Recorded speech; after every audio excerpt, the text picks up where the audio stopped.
बार 15 साल की एक लड़की सावी छुट्टियों में अपने गांव दादा दादी के घर घूमने जाती है। सावी जब अपने दादा दादी के घर पहुंचती है तो उसके दादा दादी अपनी पोती से मिलकर बहुत खुश होते हैं। पर ये बात किसी को नहीं पता थी कि जल्दी ही इनकी इस खुशी पर ग्रहण लगने वाला है। सावी का कुछ दिन तो उसके गांव में बहुत अच्छे से बीता।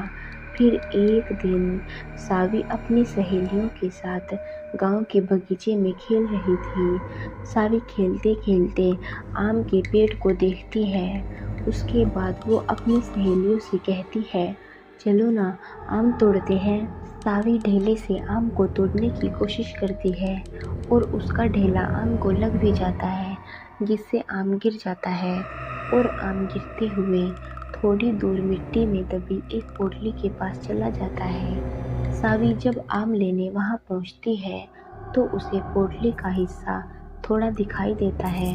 वो सोचती है, क्या है ये सोचकर वो पोटली बाहर निकाल लेती है। उस पोटली को खोलकर देखती है तो उसे उसमें कंगन मिलते हैं जो बहुत पुराने दिख रहे थे। सावी को तो पता ही नहीं था कि ये कंगन उसकी ज़िंदगी का सबसे भयानक हिस्सा बनने वाला है। वो कंगन उसे अपनी ओर आकर्षित कर लेता है, जिसकी वजह से वो उस कंगन को अपने घर लेकर चली जाती है। घर आकर वो सारी बातें अपनी दादी से बताती है और वो कंगन भी दिखाती है। फिर दादी ने जो कहा वो सुनकर सावी डर से कांपने लगती है। दादी कहती है, ये पोटली कोई आम पोटली नहीं है, ये एक चुड़ैल की पोटली है। तुमने ये कंगन उस पोटली से निकालकर उस चुड़ैल को गुस्सा दिला दिया है। वो तुम्हारे पास ज़रूर आएगी। सावी डरते हुए अपनी दादी से बोलती है, मैं समझी नहीं दादी, वो क्यों और कैसे आएगी? दादी ने बोला, ऐसी ही पोटली में भटकती हुई आत्माओं को कैद करके ज़मीन में गाड़ा जाता है और तुमने उस पोटली को ज़मीन से निकाला है और उसका कंगन भी तुम लेकर आ गई हो। तुम इस मनहूस कंगन के साथ उस चुड़ैल को भी अपने पीछे लेकर आई हो। ऐसी भटकती हुई गुस्सैल चुड़ैलें अपना बदला ज़रूर लेती है। वो चुड़ैल भी हमसे अपना बदला ज़रूर लेगी। सावी इस बात से डरती तो है पर उसे यकीन नहीं होता। वो जाकर अपने कमरे में सो जाती है। उसी रात को करीब 1 बजे उसके कमरे की लाइट चालू बंद होना शुरू हो जाती है। सावी की नींद खुलती है तो देखती है कि लाइट नहीं है। वो अपने बिस्तर के बगल में रखे टेबल पर पानी पीने के लिए मुड़ती है। तभी वो देखती है कि टेबल के पीछे कोने में कोई औरत बैठी है, जिसकी आंखें एकदम लाल है और वह एकटक उसे ही देखे जा रही है। सावी चिल्लाते हुए अपनी दादी के पास जाती है, पर दादी के कमरे में दादी उसको नज़र नहीं आती। वो बरामदे में जाती है तो दादी उसको ज़मीन पर गिरी मिलती है। सावी अब अपने दादा को ढूंढने लगती है, पर उसके दादा उसे कहीं नज़र नहीं आते। जब वो पूरे घर में अंधेरे में खुद को अकेला पाती है तो डर के मारे बेहोश हो जाती है। सुबह उसकी नींद खुलती है तो उसे उसके दादा दादी दिखते हैं। वो अपनी दादी से कल रात की सारी कहानी बताती है। दादी बोलती है, हम दोनों तो अपने कमरे में ही थे।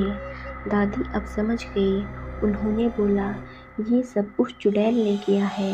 वो कंगन उस पोटली में वापस रखना होगा, वरना वो यहाँ से नहीं जाएगी। सावी बोलती है, चलो ना दादी, अभी कंगन रख के आते हैं। दादी बोलती है, नहीं, उस चुड़ैल से पीछा छुड़ाना है तो तुम्हें अकेले ही, वो भी रात में जाकर उस कंगन को वहाँ रखना होगा, क्योंकि वो तुम्हारे पीछे है। सावी हिम्मत करके कहती है, ठीक है, मैं जाऊंगी रात में। दादी ने बोला, ये सब वो चुड़ैल इतनी आसानी से नहीं करने देगी। इसलिए दादी ने उसे रात में जाने से पहले एक मंत्रों से युक्त ताबीज़ उसके हाथ में बांध दिया। अब सावी रात होने के बाद अकेले ही बगीचे की तरफ निकलती है। थोड़ी देर बाद उसे किसी के रोने की आवाज़ सुनाई देती है। पर दादी ने कहा था कि वो चुड़ैल तुम्हें अपनी ओर आकर्षित करेगी, तुम उसकी तरफ ध्यान मत देना, वरना वो तुम्हें अपने कब्ज़े में ले लेगी। एक बार उसने तुम्हें अपने कब्ज़े में कर लिया तो फिर कोई कुछ नहीं कर पाएगा, वो तुम्हें मार भी सकती है। सावी इस बात का ध्यान रखते हुए ईयरफ़ोन लगा लेती है और गाना सुनते हुए चलने लगती है। तभी कुछ दूर जाने पर उसका मोबाइल काम करना बंद कर देता है। फिर भी वो चलती रहती है और उस पोटली के पास पहुंच जाती है। तभी उसे महसूस होता है कि उसके पीछे कोई खड़ा है। पर दादी ने कहा था कि उसकी तरफ मत देखना, तो वो नहीं देखती। पर डर की वजह से वो पसीने से लथपथ हो जाती है। फिर वो हिम्मत करते हुए उस पोटली को खोलकर उसमें कंगन रखती है और ज़मीन में गाड़ देती है और आंखें बंद करके बहुत तेज़ी से वहाँ से भागती है। सीधे अपने घर आकर ही रुकती है। चुड़ैल से तो उसका पीछा छूट जाता है, पर वो इतनी डर जाती है कि दूसरे ही दिन वापस शहर अपने मम्मी पापा के पास चली जाती है। ये सावी की ज़िंदगी का वो खौफनाक हिस्सा है जिसके बारे में सावी आज भी सोचती है तो डर के मारे कांपने लगती है। आशा करती हूँ कि यह कहानी आपको पसंद आई होगी। इस कहानी पर आपकी क्या राय है, हमें कमेंट करके ज़रूर बताएं। कहानी पसंद आई है तो लाइक और शेयर करना बिल्कुल भी ना भूलें। चैनल पर नए हो तो चैनल को सब्सक्राइब ज़रूर करें। धन्यवाद।